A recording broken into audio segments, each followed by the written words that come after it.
I bought a strange glass box by the roadside, only to discover a miniature magical world inside. A toy sword I casually tossed in became a sacred relic that sealed the earth. A leftover lobster claw became the remains of a prehistoric behemoth that stirred up an entire region. In their eyes, I am the supreme god who rules over eternity. Yet they never expected that I was just a cancer patient with only a few months left to live. However, I was shocked to discover that magical items from the box could be brought into reality. Relying on the magical artifacts offered by my believers, not only can I fly on a sword, but my illness has been completely cured. Right now, as I fly through the air, looking down at the brightly lit, bustling modern metropolis below, countless crazy thoughts surge in my mind. Since I have already stepped into the supernatural, should my next move be to set up a supermassive mana-gathering magic array under the city to envelop the entire area? Phew, cough. Forget it, it's too much trouble. You'd have to have a screw loose in your head to want to conquer the world. My original intention in learning magic was to cure my illness. Now that I'm cured, all I want to do is lie back on my worn-out sofa, scroll through my phone, and see how the little people in my miniature fantasy continent are doing. Returning home, I turned my attention to the glass box. The barren borderlands inside the box was still a stretch of impoverished yellow earth. Hundreds, perhaps thousands, of orcs and demi-humans were bitterly reclaiming the wasteland, planting the lowest-grade mana herbs. The environment in the barren borderlands was simply too harsh. Even though I regularly threw in my leftover prehistoric behemoth meat as fertilizer, the survival rate of the herbs was a pitiful 30%. What was even more infuriating was that the profiteers from the necromancer cult had come knocking to extort them again. These guys monopolized the necrotic bone dust, the only thing in the barren borderlands that could keep the herbs alive. Today, 2 necromancers from the cult swaggered up to the door, pointing at the abyssal sea monster bones I had thrown in earlier, which were now just skeleton sand. Said, "Mage Seraphina, it's a waste for you to keep these sea monster bones. Why not let us take them back to refine? In exchange, out of our great mercy, we'll trade you regular bone dust for them, and we won't even charge you mana crystals this time." Watching through the glass box, I almost laughed out of pure anger. Trying to use a pile of garbage fertilizer to freeload off the abyssal sea monster bones I had bestowed? Did they think they were dismissing beggars? Inside the box, Illyra's master, Mage Seraphina, turned pale with anger and spat out a single word. "Scram!" The necromancer sneered fearlessly. "Seraphina, think this through. We are the only ones in the entire barren borderlands who can provide necrotic bone dust. Without our fertilizer, your herbs won't survive a year. They'll come back in 3 days, and aside from us, you'll have no other choice." Seeing the arrogant faces of these little people made my teeth itch with anger. But right at this moment, Illyra, who had been meditating with her eyes closed, suddenly trembled. The thin arcane energy in the surroundings surged madly toward her. Just half an hour later, she opened her eyes and shouted in pleasant surprise, "Master, I broke through. I've become a high-tier adept. After being a magic apprentice for 10 whole years, thanks to my resource feeding, Illyra's heaven-defying Talenther mythical Koruas finally revealed. She didn't even need an awakening potion. She broke through on the spot without any bottlenecks. At the same time, I was pleasantly surprised to find that with Illyra's breakthrough, my field of vision inside the glass box expanded directly from 300 meters to 1,000 meters. I instantly understood. My field of vision was strongly bound to Illyra's magic level. As long as she kept getting stronger, sooner or later, I'd be able to see the entire continent of Eldoria inside out. Since Illyra had broken through, I, as the supreme god, had to show some appreciation. Moreover, relying on me to feed them every day wasn't a long-term plan. What if I wasn't around one day and they ran into danger? I had to give them the ability to be self-sufficient. I immediately sent a telepathic message to Illyra. "Aside from low-level herbs, do you have any seeds for high-level magical plants? Plant them all, I want to try something." Hearing my voice, the mages and demi-humans inside the box were so excited they almost dropped to their knees. The barren borderlands were impoverished, and high-level magical plants couldn't possibly sprout. But this was an oracle from the supreme god. Seraphina immediately gave the order, and everyone brought out the precious high-level seeds hoarded by their various factions, burying them all into the soil without a second thought. On the other side, the orc chieftain Garrick was supervising a massive snow leopard at work. This snow leopard was named Sylvana, the princess of a demi-human tribe who had fled here as a refugee. Pure-blooded snow leopard demi-humans were arrogant to the bone. After being captured, Sylvana preferred death to submission, cursing at Garrick, "You disgrace to the demi-humans. To actually act as a pet for humans, was your dignity eaten by hounds?" Garrick wagged his tail proudly. "You're wrong. I am a hound now. Trust me, being a hound for the Lord is nothing but wonderful. You should hurry up and learn how to meow. You absolutely won't regret it. In your dreams, scum." Sylvana's eyes spat fire, refusing to lower her head. I watched this with great interest from outside the box, but right now, getting down to business was more important. I went out for a stroll and found a gardening shop nearby. After a bit of sweet talking from the boss, I spent $5 on a large bottle of colorful, multipurpose liquid fertilizer, and even managed to get a free spray bottle. On my way back, I bumped into Fred, that introverted art college student, and casually spent a little over $1,000 to buy a newly made, incredibly exquisite miniature diorama he called Grasp of the Titan, planning to put it in the box later as a headquarters for the little people. Back home, I poured the $5 liquid fertilizer into the spray bottle, added tap water, and shook it well. Seeing that the little people in the box had finished their work and planted all the seeds, I satisfiedly raised the spray bottle, aimed it inside the glass box, and pressed the nozzle. "Alright, I'm starting. Find a place to take shelter from the rain," I ordered casually. Shelter from the rain? It hadn't rained in the barren borderlands for 300 years. What rain was there to take shelter from? The little people in the box were still dazed, but in the next next second, Seraphina sharply noticed that the air had become extremely humid. In just a few breaths, the cloudless sky was entirely covered by dark clouds, and muffled thunder boomed. Rumble. A torrential downpour cascaded from the heavens like a waterfall. This wasn't a normal low-tier rain summoning spell. This was a water source I created directly using Earth's tap water. For the miniature world, the pure mana contained in this rain was simply terrifying. At this moment, the necromancers, who were standing on a hill outside the demi-human camp waiting to see Seraphina make a fool of herself, suddenly felt water droplets fall on their faces. Strange, how is it raining in the barren Borderlands? Before the necromancer could even finish his sentence, his eyes widened in horror. Right beneath his feet, an ordinary weed broke through the soil at a visible speed and grew instantly. Everyone instinctively turned their heads to look at the demi-human camp. The sight before them completely shattered the worldview they had held since they began studying magic. On that formerly dry and barren yellow earth, high-level magical plants broke through the soil like crazy, and towering trees shot up from the ground. In just over a dozen breaths, the entire demi-human camp transformed into a boundless oasis brimming with life. The abundant mana rain gathered into rivers in the low-lying areas, and the plants watered by the liquid fertilizer shot upward like mad. The arcane energy was so thick it was almost condensing into fog in the air. Impossible. This is absolutely impossible. A necromancer roared like a madman, pointing at a giant tree in the center of the camp. That's an ancient tree of elven breath. It absolutely cannot sprout in less than 10 years. And that one is a starfruit wood. It takes a century to bear fruit. How could they have grown in just a few seconds? The people from the necromancer cult were completely dumbfounded. They had been thinking of controlling the barren Borderlands with their bone dust. But looking at this divine sanctuary now, why would they ever need some garbage fertilizer? This was simply the work of a god. Bishop, is it still too late for us to go apologize? A necromancer cult apprentice asked, his voice trembling. Outside the box, having finished pressing the spray bottle, I looked at the spring-filled demi-human camp and clapped my hands in satisfaction. Now this looked like a magical sanctuary of a fantasy continent. It looked way too pathetic and rustic before. Just as I was admiring my masterpiece, Illyra suddenly sent me a telepathic message. Lord,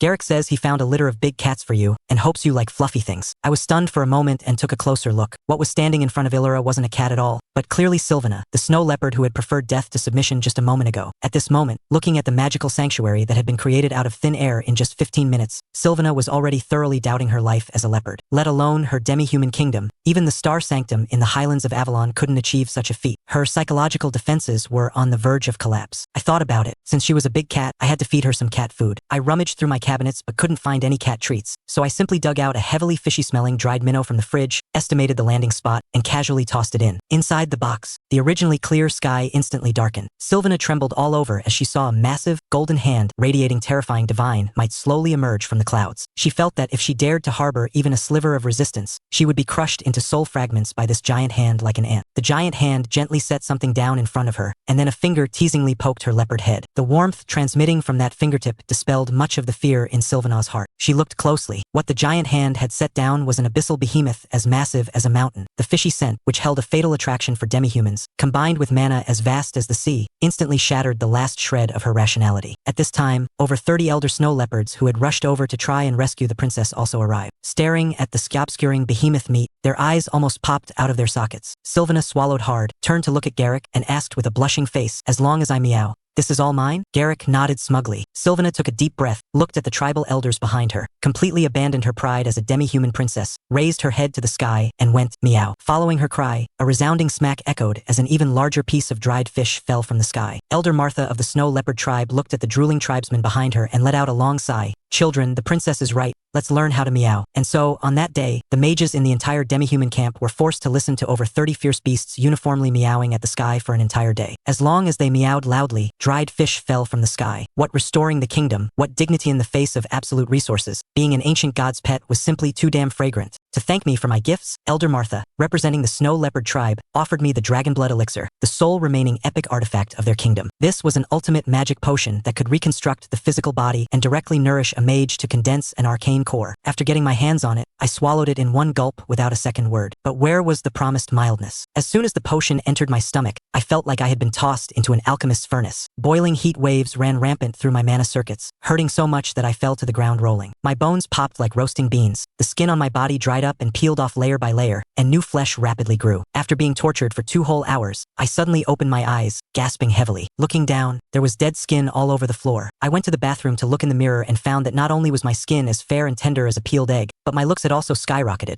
If I walked out with this face, I could definitely bag a Hollywood starlet. Even better, my mana had skyrocketed like a rocket, shooting straight from high-tier adept all the way to tier 5 adept. Having tasted the sweetness, I hurriedly took out the starfruit that Illyra had just picked, which had been ripened by the compound fertilizer, and took a bite. As a result, when I bit down, it was completely just an ordinary piece of fruit, without the slightest bit of mana. It seemed that exploiting the bug had failed. Native items from the fantasy world were overpowered when taken out, but items I had interfered with using earth objects lost their supernatural attributes when brought into reality. Unable to continue exploiting the bug, I could only make other plans. When I wasn't around, the defense of the glass box was a big problem. I strolled out the door, went to the hardware store, and spent $3 to buy a whole blister pack of 10 large button batteries. At this moment, in the miniature fantasy continent, an apocalyptic disaster targeting Illyra was brewing. Far away in the center of the continent, inside the star sanctum head of the Holy Alliance in the highlands of Avalon's supreme Archbishop Ludwig, who had lived for over 1,000 years, was sitting cross-legged beneath the lightning-wreathed divine execution pillar. To survive the impending mana depletion phase, he made up his mind that, even if it meant tearing off all pretenses, he absolutely had to capture Illyra and extract her mythical core alive. Upon learning that the High Inquisitor sent to capture her had died in the barren Borderlands, Ludwig wasn't intimidated. Instead, he became even more deranged. He directly offered the heaven-defying reward of 3 sky cities and hired the giant ape demi-human tribe, who were living in exile in Avalon due to the destruction of their subhuman kingdom. Led personally by the demigod-level giant ape chieftain URG, they prepared to flatten the barren Borderlands and eradicate Illyra alongside the mysterious god who dared to kill an Inquisitor of the Star Sanctum. And right now, the giant ape tribe was drinking ale in the capital of Avalon, holding the explosive epic fantasy novel Arcane Sunder written by the heretic Inquisitor Thomas, reading it with utter fascination. Upon receiving the mission, the giant ape chieftain sneered, taking his subordinate straight towards the barren Borderlands. Outside the box, meanwhile, I was methodically building the ultimate defense line for the little people. I transmitted a message to Illyra, telling the mages to build 10 massive stone runic pedestals on the outskirts of the camp. Once the pedestals were built, I lifted the button batteries in my hand and, like dropping meteors, smashed them into the box one by one. Boom, boom, boom. 10 metal discs as massive as mountains landed steadily on the pedestals, floating in midair and slowly rotating. The moment these discs' tempest fonts settled in place, terrifying blue electrical currents zipped madly between them. Devastating arcs of arcane lightning struck the ground, blasting out massive scorched craters. The observing Sylvana curiously tried to approach, but was so scared by an old mage pulling her back that she stopped. Do you have a death wish? That's the terrifying divine punishment direct current bestowed by the Lord. Even an archmage would be shocked to ashes if they went in. 10 button batteries formed an ultimate magical barrier that completely enveloped the entire demi-human camp, let alone a pseudo-demigod. Even if a true demigod came, they'd lose a layer of skin facing this $3 industrial crystal. With this direct current defense line, I completely set my mind at ease and began my retreat to stabilize my mana. Time flew by, and a month passed in the blink of an eye. Relying on the residual medicinal power of the Dragonblood Elixir, my realm steadily broke through to tier 7 high adept, and Illyra, lacking no resources, also skyrocketed all the way to tier 5 adept. On this day, I went out to eat burgers with my best friend, Leo. Because of the lightning storm phenomenon at Evergreen Peak, his dilapidated ancient monastery had become an internet-famous check-in spot. He was making money hand over fist and immediately transferred $3,000 in pocket money to me on the spot. During the meal, he casually mentioned, "Bro, we're both almost 30. It's time we think more about our parents." These words struck me like a lightning bolt. Yes, I had only cared about studying magic for my own longevity, but I hadn't called home in almost half a year. Was I going to just watch my parents die of old age in the future? I secretly made up my mind that once I had free time, I must organize a set of magical meditation scrolls suitable for mortals and teach it to them. After finishing the fast food and returning home, I habitually leaned close to the glass box, only to find an uninvited guest at the edge of the barren Borderlands. A white-robed mage Sophia, Illyra's martial aunt and Seraphina's senior sister, was blocking Seraphina's path with an anxious expression. "Junior sister, are you crazy? Archbishop Ludwig has hired the demigod-level giant ape chieftain to capture you. URG is almost here." Sophia stamped her feet anxiously. "I know you have a mysterious god behind you who can kill an Inquisitor,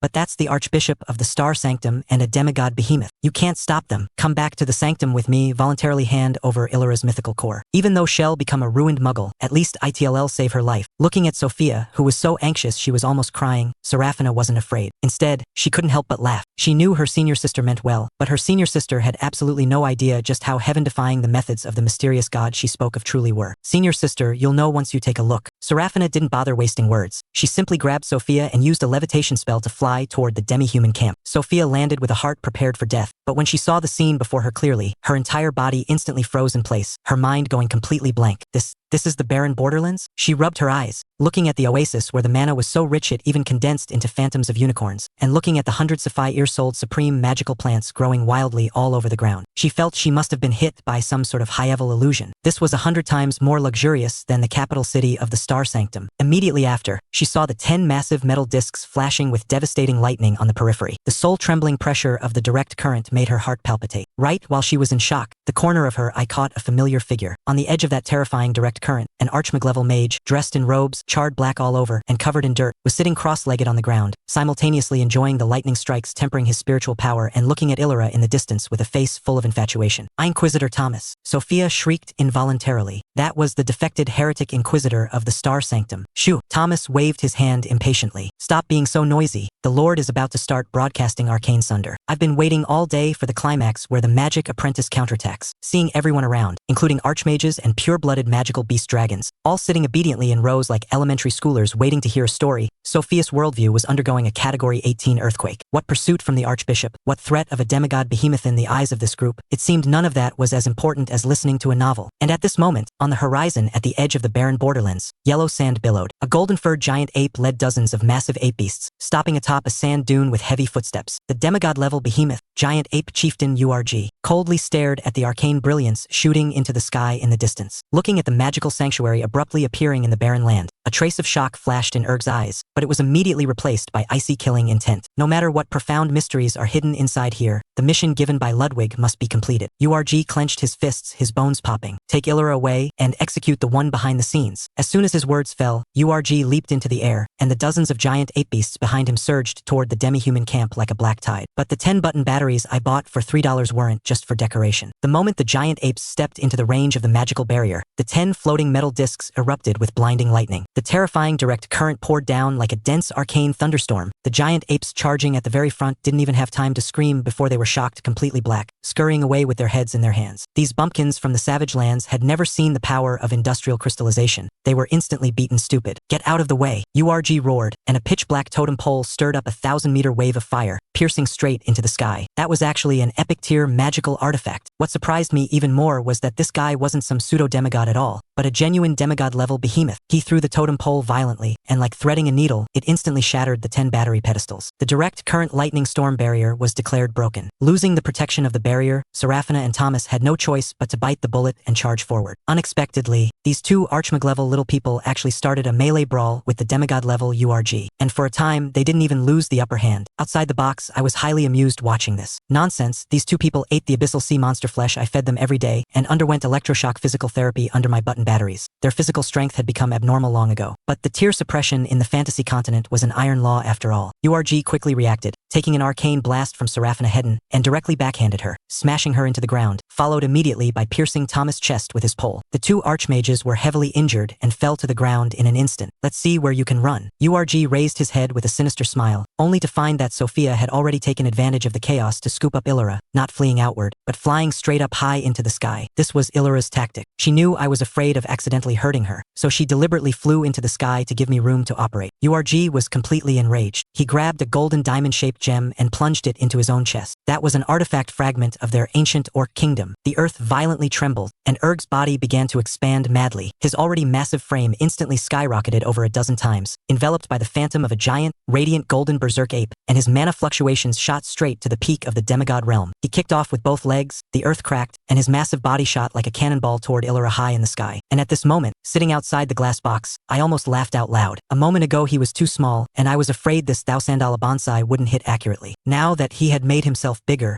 transforming from a tiny ant into a large beetle, wasn't this perfect? I didn't even need to aim. Sophia looked at the rapidly approaching demigod giant ape and closed her eyes in despair. Illyra, however, didn't panic at all, even starting a countdown. 3, 2, 1. The moment the countdown ended, the sky went dark. It wasn't dark clouds obscuring the sun, but rather one of my hands, firmly covering the top of the glass box. To the people inside the box, that was a golden hand of the creator that blotted out the entire sky and tore the firmament apart, descending from the heavens with irresistible, dimension-crushing force. Urg's heartbeat stopped instantly. His survival instinct caused him to erupt with the full power of a peak demigod, pushing both hands upward desperately, vainly attempting to shoulder this hand of God. But I just gently pressed down a bit. Rumble! There was no suspense whatsoever. This unimaginably arrogant demigod behemoth couldn't even hold on for a single second before I slapped him solidly into the underground. A violent earthquake swept through the entire barren borderlands. After I pulled my hand away and the dust settled, a bottomless, terrifying handprint appeared on the earth. Shouldn't be dead, right? I leaned close to the glass box to look. I had held back my strength, fearing I'd flatten him into meat paste and leave my bonsai without a pet to match. A weak roar came from the bottom of the handprint pit. URG was covered in blood, and that golden giant ape phantom was nearly shattered. He struggled to raise his head, staring dead at the sky. Good that he wasn't dead. Taking advantage of the fact that he hadn't caught his breath yet, I picked up the exquisite miniature diorama grasp of the Titan that I had spent $1,000 custom ordering from my desk, aimed it at that slap print, and set it down steadily. As soon as Sophia opened her eyes, she saw the sky darken again. This time, what fell was not a giant hand, but a bizarre mountain peak engraved with ancient runes. Grasp of the Titan landed with pinpoint accuracy, fitting seamlessly over the handprint, securely suppressing the demigod behemoth URG at the bottom of the mountain. The barren borderlands was as silent as death. All the mages watching from a distance collectively swallowed. A demigod-level behemoth, crippled with one slap, and then a giant mountain thrown down to suppress him. What kind of concept was this? Even those old monsters in the capital of Avalon who had lived for thousands of years absolutely could not do this so effortlessly. The three archmag-level subordinates of the giant ape tribe rushed up like crazy, striking the body of the grasp of the Titan with all their might, but they couldn't even scrape a layer of stone off. In the crowd, the continent's wandering sword Saint Galen, who had been hiding his identity, couldn't hold back from attacking either.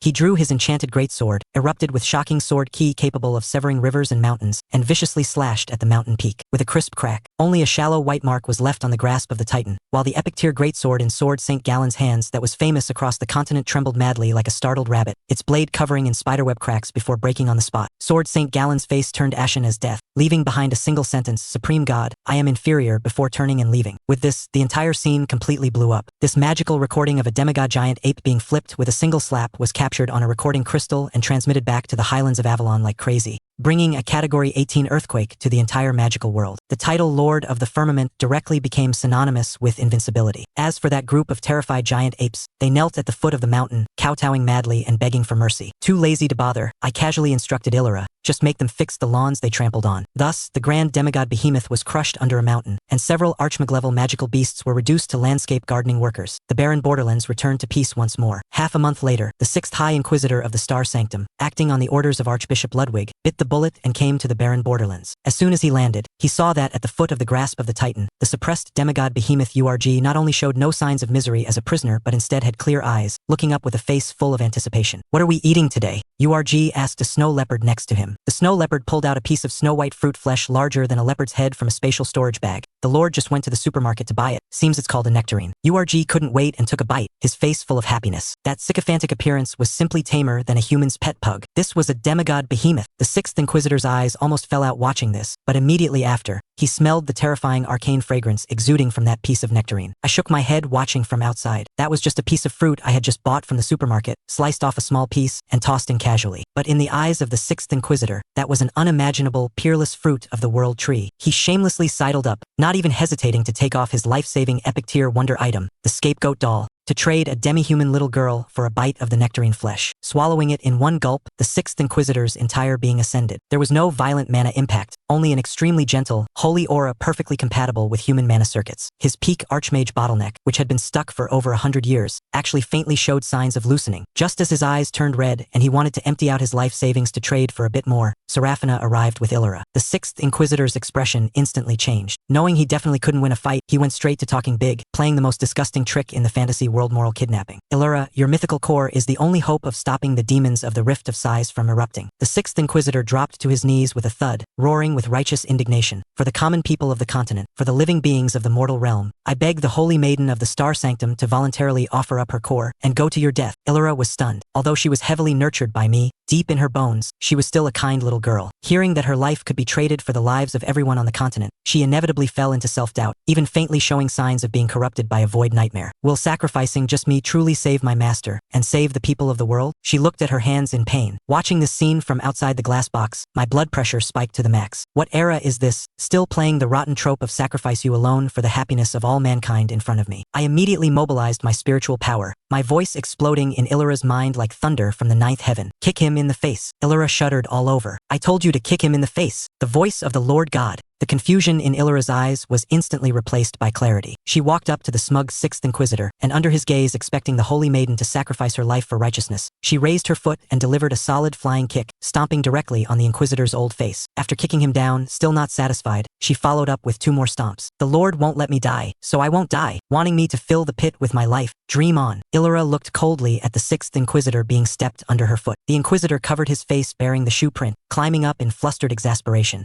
Good. You're relying on that bullshit Lord of the Firmament backing you, right? You have no idea of the Archbishop's terror. When the old man strikes personally, even death will be an extravagance for you. After dropping his harsh words, the Inquisitor transformed into a teleportation white light and fled in a sorry state. Watching his fleeing back, I stretched, casually complaining, looking at this yellow dirt of the barren Borderlands for so long is pretty boring. It's time to change the map and have a look. Illyra's eyes lit up, and she immediately turned to look at Seraphina. Master, since I am the Holy Maiden of the Star Sanctum, is it time for me to return to the Star Sanctum in the Highlands of Avalon to visit my relatives? Everyone's spirits lifted. They knew that this meant the Lord of the Firmament was about to make a move on the center of the continent. And at this time, in the capital city of Avalon, Thomas, the heretic Inquisitor who was tricked into defecting by me, was sitting in the Grand Library counting money. He had printed the stories I told as bedtime stories outside the glass box Arcane Sunder and Genesis myth into biographies, and they were selling like crazy in the magical world. Thomas firmly believed without a doubt that I was an ancient Titan god who had fallen to the mortal realm from the Genesis myth, and that this group of people shouldered the great mission of helping me fight my way back to the Pantheon and revive the glory of the Titans. Just as Thomas was dreaming of apotheosis, the originally clear sky was instantly shrouded in crimson blood clouds. Above Avalon, the deans of the major monasteries of the Holy Alliance appeared in unison. They chanted incantations expressionlessly, and an invisible, terrifying magical barrier crashed down, completely sealing off the entire capital of Avalon. Remnants of abyssal demons discovered within the city, full city lockdown. After leaving this high-sounding sentence, the deans transformed into streams of light and flew away. Thomas leaned against the window, staring dead at the horizon in the distance. In the direction of the Star Sanctum, a crimson giant pillar reaching the heaven's divine execution pillar shot up from the ground with a rumble. Following that, the Thunderstorm Academy, the Holy Sword Monastery, the Wind Spirit High Tower, all 9 major magical cities across the continent raised the exact same blood-colored giant pillars, and in the ruins of the Revelation Temple at the Sanctum, the Supreme Archbishop Ludwig, whose mouth was full of the common people of the world, was looking with crimson eyes at the fleeing 6th Inquisitor, letting out a hair-raising, maniacal laugh. 6th Inquisitor, I lied to you. Illyra's mythical core cannot stop the rift of size at all. I only need her core to reconstruct this decaying flesh of mine. Ludwig opened his arms, and the execution pillar behind him erupted with a blood light that devoured everything. As for saving the world, blood sacrificing all the mages in the 9 cities of the continent to turn them into nutrients for me to recover my power. That is true salvation. Ludwig's arrogant laughter echoed above the temple. As he violently opened his arms wide, hundreds of thousands of mages in the entire capital of Avalon were instantly plunged into hell. They discovered in horror that their mana was draining madly like a burst dam, their life force was forcibly being extracted, and their appearances were aging at a visible speed. From archmages at the top down to magic apprentices at the bottom, all were trapped inside that invisible wall of size, reduced to nutrients for Ludwig. And what was even more despair-inducing was that a terrifying blood-colored giant sword that blotted out the sky had condensed above Ludwig's head. He actually took this blood sword, formed from the lifeblood of the mages of 10 cities, and viciously stabbed it into the rift of size beneath the temple. The terrifying abyssal demonic energy in the rift, capable of destroying heaven and earth, poured backward along the blood sword into Ludwig's body. In just a few breaths, Ludwig's originally shriveled and old physical body instantly returned to youth, and his mana fluctuations skyrocketed like a rocket, going straight through the bottleneck and breaking through on the spot to the peak of the legendary Archmage Runka level countless mages wouldn't even dare to dream of. Ha ha ha ha, this is what you call power. Ludwig floated in midair, looking down at those below as if looking at ants. He turned to look at Illyra and licked his lips. Little girl, not running anymore? Don't worry, on account of you voluntarily delivering yourself to my door, I will give you a quick death to spare you the pain of having your mythical core extracted alive. At this very moment, all resistance had become a joke. The deans of the Holy Alliance had been heavily injured by a casual wave of his hand, and the mages of the whole city could only close their eyes and wait for death. And outside the glass box, looking at this apocalyptic miniature scene, I frowned deeply. This old boy is a bit cocky, using the lives of 10 cities to forge a sword to fill the pit. You don't have a sword, huh? Well, I do. I pulled open the drawer of my nightstand and frantically rummaged through a pile of miscellaneous items. Soon, I dug out a dusty childhood memoria plastic glowing night sword I bought for $5 at a toy store near my elementary school a decade ago, representing the Arthurian legends, Excalibur and Arondight, using the lives of the mages of 10 cities to forge a sword. Today, I will let you witness what a true dimensional strike is. Gripping a small plastic sword in each hand, I sneered. Inside the box, facing the peak legendary Ludwig, Illyra suddenly heard my voice ring in her mind. Illyra, follow my movements. Point one finger finger to the sky and one finger to the earth. Illyra's little face flushed red. Although she felt this pose was shameful to the extreme, under the despairing gazes of hundreds of thousands of mages, she gritted her teeth, pointed one hand towards the firmament and one hand towards the earth. Ludwig looked at this comical action with a face full of mockery. Playing God, no one can save you today. Before he could finish his sentence, the sky suddenly lit up. Everyone looked up in terror. High above the firmament, a giant heaven-reaching sword emitting a soft, ice-blue glow crashed down with an overwhelming, undeniable divine posture. What? Ludwig's eyes almost popped out. There was no roar of magical collision, no flashy light or shadows. That jade-colored giant sword engraved with the ancient runes of Arondight pierced instantly through the terrifying blood sword born of the lifeblood of the mages of 10 cities, cutting through it like tofu. Crack! The blood sword shattered on the spot, turning into a sky full of light rain. Ludwig's mind was connected to the blood sword. Once the blood sword shattered, his spiritual sea directly suffered a devastating backlash. He spewed a mouthful of black blood, and his entire body smashed from the sky to the ground like a kite with a broken string. The legendary mighty figure, who had been impossibly arrogant a second ago, was directly crippled into a ruined man the next. The blood clouds in the sky were illuminated and dispersed by Arondayt's built-in glow-in-the-dark coating. Hundreds of thousands of mages in the whole city stared blankly at the heaven-reaching giant sword plunged into the ruins of the temple. Akin to a miracle, their breathing coming to a halt. Lord of the firmament, you. Ludwig lay paralyzed on the ground, his body igniting with the abyssal black fire of the backlash. He stared dead at Illyra, letting out a despairing and maniacal roar. Do you think you've won by shattering the blood sword? The rift of sighs is about to erupt. Without the blood sword to suppress it, the demons inside will still slaughter the entire continent, leaving not even a chicken or dog alive. Lord of the firmament, what other methods do you have? Bring them out. Following Ludwig's curses, from beneath the ruins, rolling abyssal black energy shot into the sky like a volcanic eruption, and suffocating, terrifying roars emerged from underground. I looked at the wisp of black smoke in the box, which looked about the same as mosquito coil smoke, rolled my eyes, and transmitted to Illyra. Illyra, this old thing isn't convinced. Strike that pose one more time. Illyra, blushing, once again pointed one finger to the sky and one to the earth. There's more. Ludwig's dying pupils shrank into pinpricks. In the next second,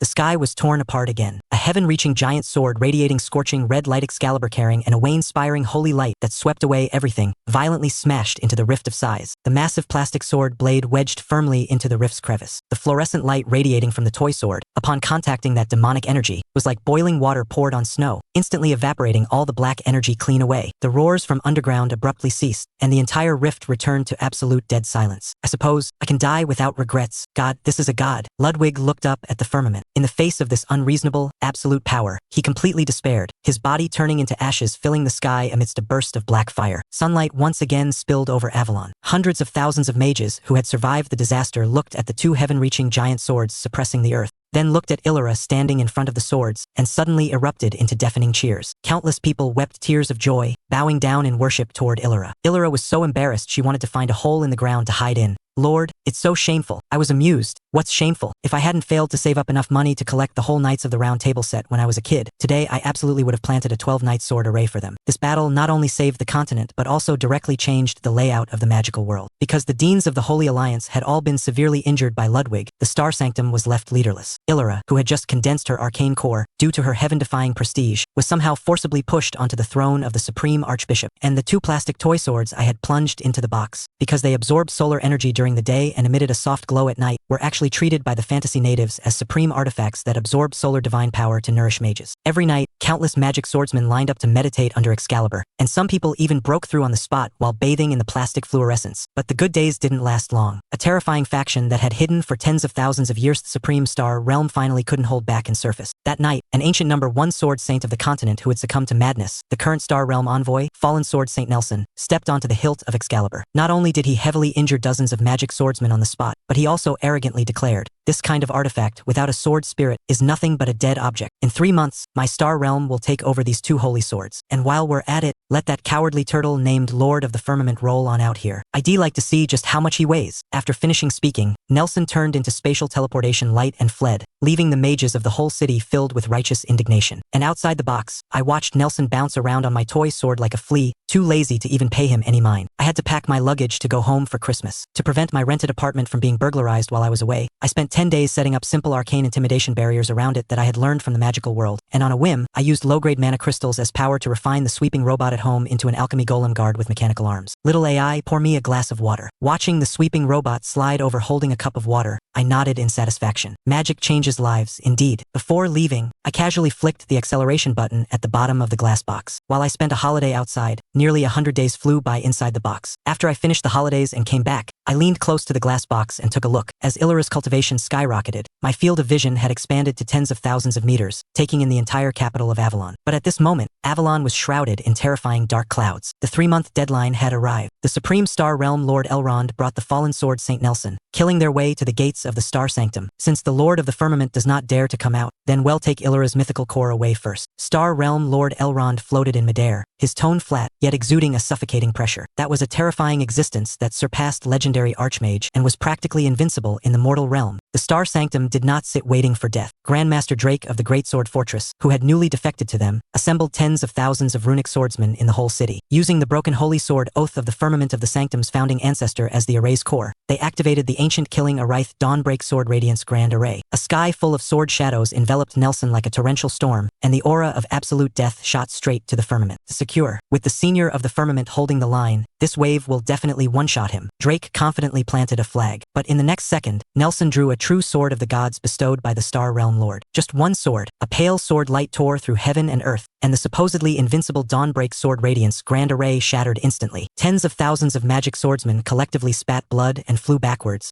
and the terrifying aftermath of the sword key even sliced the main peak of the sanctum in half. Quantity can never triumph over quality. Star Realm Lord Elrond shook his head compassionately. Outside the box, watching this tragic scene, I only felt that the clump of dark clouds covering Avalon was really an eyesore, blocking my view of the little people. Putting on all these special effects in broad daylight, I muttered to myself, casually grabbing a super bright flashlight used for night shifts from the drawer, aiming it at the dark clouds in the box, and pressing the switch. Just as I was preparing to physically disperse the clouds with the powerful flashlight, the situation inside the box took an extremely dramatic reversal. Nelson's apprentice, the sword genius Alexander, who was supposed to be helping the Star Realm slaughter, was currently leaning against the hilt of Excalibur covered in blood. He looked at the abyssal evil energy of madness on his master Nelson and laughed bleakly. Master, so what we've been learning in the Star Realm has always been soul-extracting wicked arts. You asked me what I comprehended inside Excalibur? I'll tell you, I comprehended the righteous path of a knight. For these 3 months, Alexander had meditated day and night under Excalibur. He had actually seen the life of the original owner of this sword from the residual intent within the plastic blade that was an ancient King Arthur holding the world in his heart, overcoming dangers and difficulties for the sake of the common people, finally defeating evil with justice, and establishing the grand epic of the Knights of the Round Table. If a mere mortal monarch could uphold the spirit of chivalry and a Wayne-inspiring righteousness,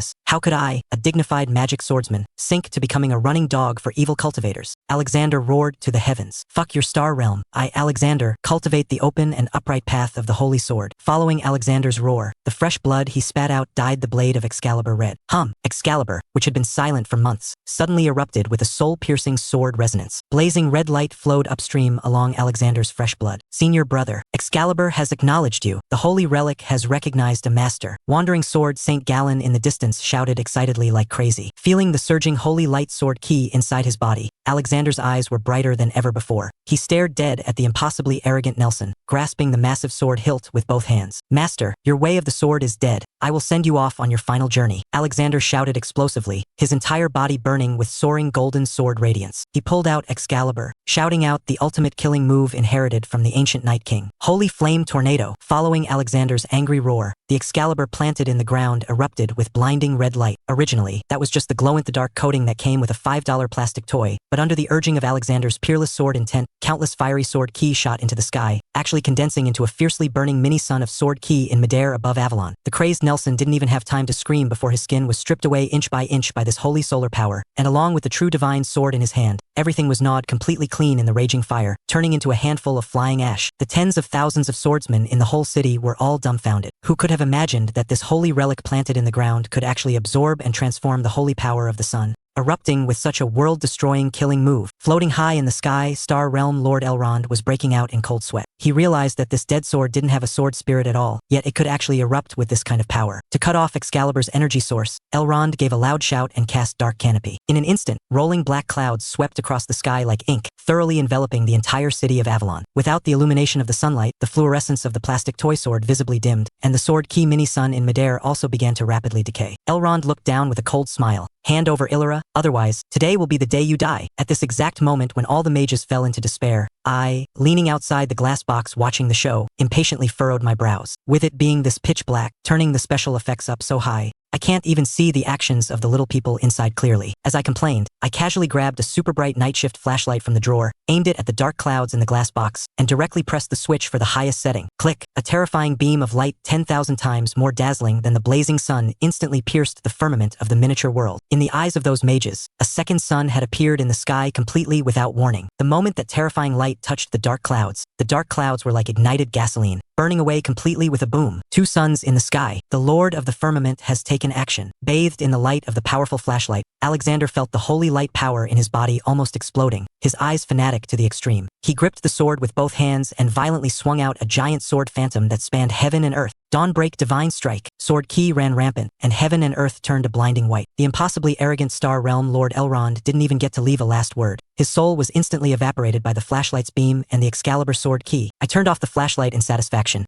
Now I can see clearly. The crisis was resolved, but that plastic knight's sword I had bought over a decade ago was also completely ruined, its blade covered in dense cracks. Wandering Sword St. Gallen Old Man asked Alexander with a face full of regret if he wanted to take the sword with him. Alexander shook his head, reaching out to stroke the cracked plastic blade, his eyes full of the light of sudden enlightenment. Junior brother, this sword allowed me to see the life of the senior King Arthur upholding justice. I want to go to the end of the continent to seek King Arthur's inheritance. Not only that, but I have also comprehended a move, Knights of the Round Table Battle Array, which requires 12 peerless swordsmen to execute simultaneously. We will set out right now to find the remaining companions. Listening from outside the box, I almost spat out a mouthful of water. Good heavens, taking a 50-cent toy merchandise, you guys really intend to put together the Knights of the Round Table for me in the miniature world? And the King Arthur you're looking for is right outside the glass box eating potato chips. But right now, I didn't have time to complain about them. Illyra's condition was very bad. That half of Abyssal demon bloodline in her body had suddenly gone berserk, and her skin was covered in bizarre black patterns. The elders of the Star Sanctum told me that to save her, they had to find the holy solar storm that falls when a legendary archmage advances. That was lightning transformed from the supreme yang power of the great sun. It could cleanse the marrow and clear away demonic energy. I rubbed my chin. Solar energy transforming into thunder? Isn't that just solar power generation? I immediately opened a shopping app and spent 50 cents to order a thumbnail-sized mini solar panel. If a button battery could be used as a thunder pool, the electricity generated by this solar panel would definitely count as a ninth heaven holy solar storm in the miniature world. Just after finishing the purchase, it happened to be time for Fred, the introverted college student, to deliver the goods. Looking at the glass box he handed over, I drew in a breath of cold air. To earn my $1,000+, this kid not only used the school's high-precision 3D printer but even used a lathe. The entire miniature diorama was an ashen Avalon Peaks, with the earth densely packed with variously shaped miniature broken swords. And at the very peak of the sword mound was plunged a crimson broken sword engraved with the 4 words Blade of Calamity, with chains locked all over the blade. The base even had LED ambient lights installed. A true talent. I transferred another $1,000 to him on the spot and happily took this superb diorama back home. To avoid my parents noticing anything unusual, I didn't dare stay too long. After the holidays, I bought some White Rabbit milk candy, mints, and a pack of sparklers and hurried back to my apartment. I also brought back that 50-cent solar panel along the way. As a result, when I got close to the glass box again, I was directly stunned by the sight inside. Outside the capital of Avalon, a massive army of 100,000 was densely packed, except for 2 neutral academies. The remaining 6 major magical factions of the continent had formed an alliance under the command of Archbishop Mordred of the Flesh Cult, bringing their forces to the city gates. What left me even more speechless was that they sent a messenger. Not only did they want to carve up the Star Sanctum's mana ley lines and my plastic toy sword, but they also explicitly forced Illyra to marry Mordred, who practiced vampire dark arts as a soul vessel, euphemistically calling it helping her purify demonic energy. How do they dare? Aren't they afraid it'll crush them with one slap? I wondered, projecting my thoughts outward to ask Illyra. Illyra bit her lip, telling me with a face full of despair, "Lord," they say, "you were captured by the Supreme Star Realm and your soul was imprisoned, that you are now a prisoner of the Star Realm." Me?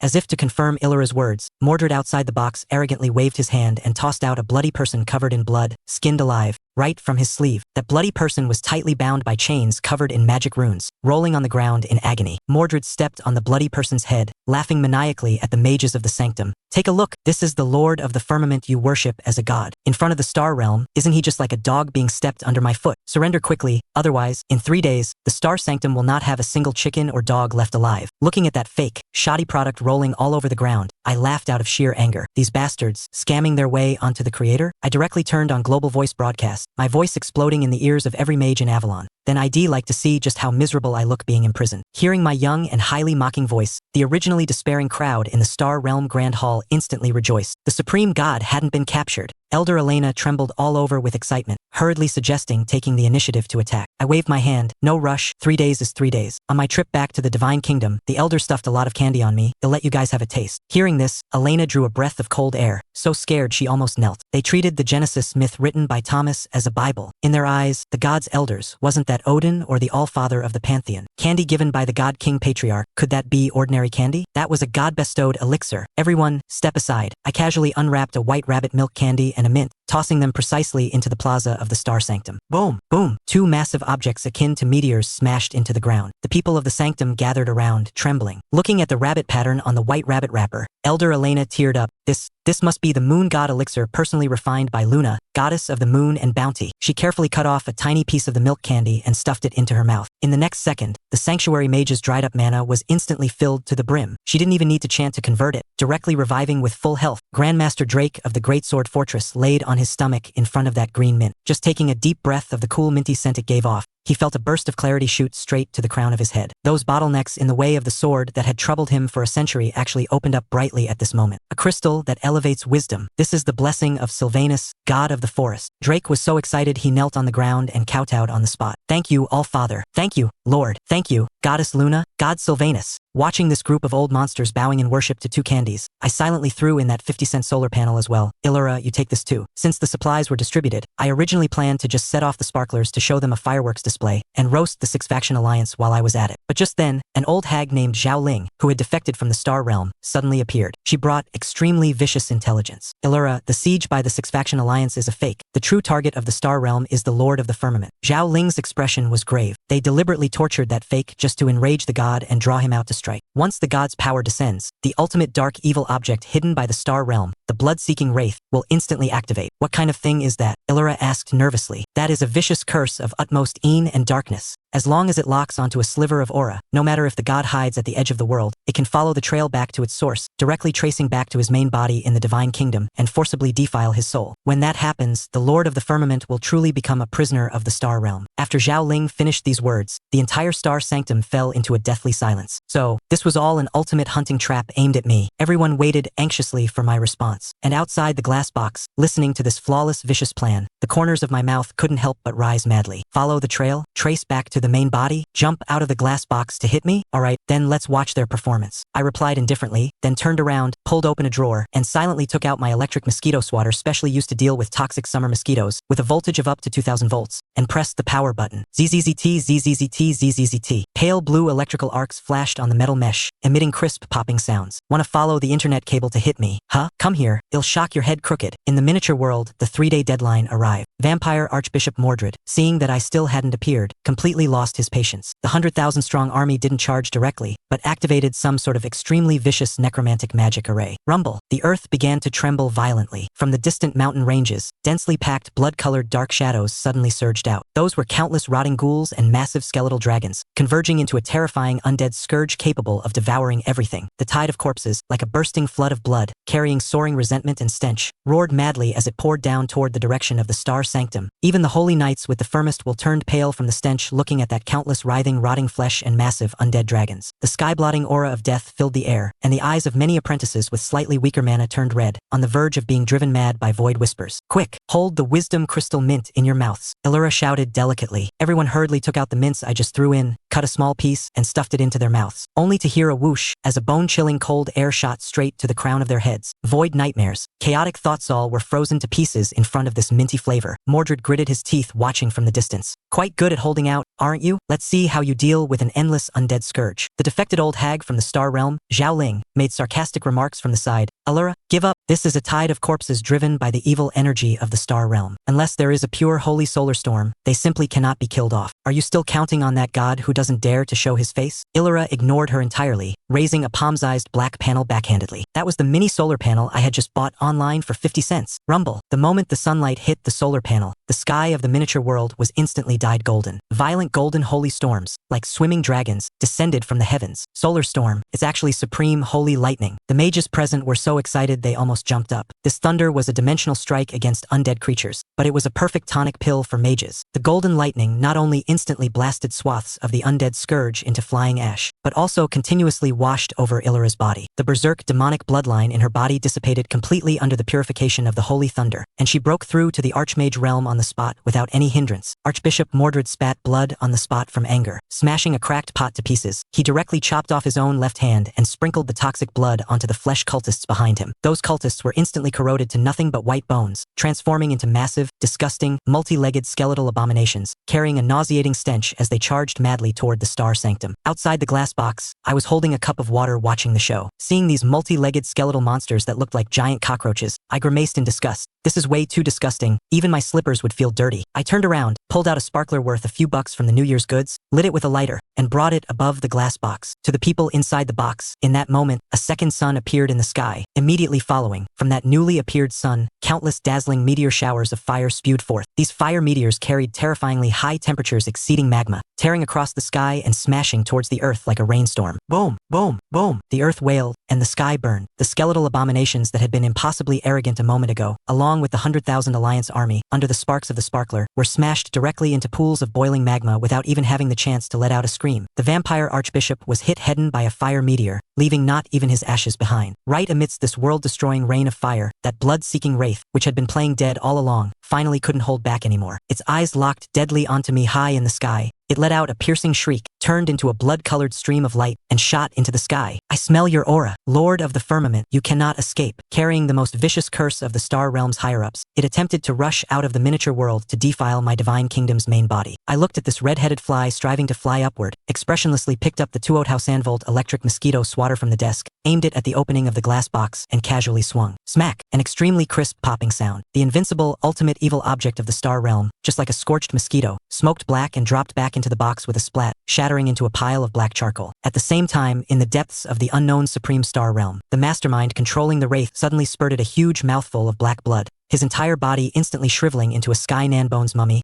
dying violently on the spot. The higher-ups of the Star Realm, looking at the heaven-defying lightning net electric Mosquito Swatter in the magic water mirror, were so terrified they collectively shut themselves away, never daring to mention causing trouble for me again. Over in the miniature world, although the flames of war had quelled, the territory of the Star Sanctum had been thoroughly plowed into a field of ruins by the sparks of the sparklers, and the mana ley lines were entirely destroyed. For a whole month, the mages of the Sanctum could only sleep next to magma pits. At this time, that mysterious Hermetic Order dispatched their twin shadow envoys, taking advantage of the fire to commit robbery, holding a supreme root of the world tree to poach members. The Star Sanctum is already finished, staying is just waiting to die. As long as you leave the Sanctum, you can join our Hermetic Order. The twin envoys madly painted a beautiful picture. Faced with this temptation, the mages of the Sanctum began defecting on a large scale. In the end, only Illira and 100 diehard holy knights and apprentices remained. Watching those ungrateful wretches leave triumphantly with their resignation letters, Illira didn't hold them back, because she had just received my telepathic message. Illira, take the remaining people and step back a bit. The new venue I prepared for you is ready. Illira quickly made the diehard fans retreat. The defecting mages in the distance were still making cynical remarks. Why are you stepping back? Could it be that the Lord of the Firmament can conjure up a mana ley line out of thin air? Just as the words fell, the sky suddenly turned black. It wasn't dark clouds obscuring the sun, but rather the entire firmament being thoroughly overshadowed by a massive, suffocating dark shadow. The sky is falling. Run!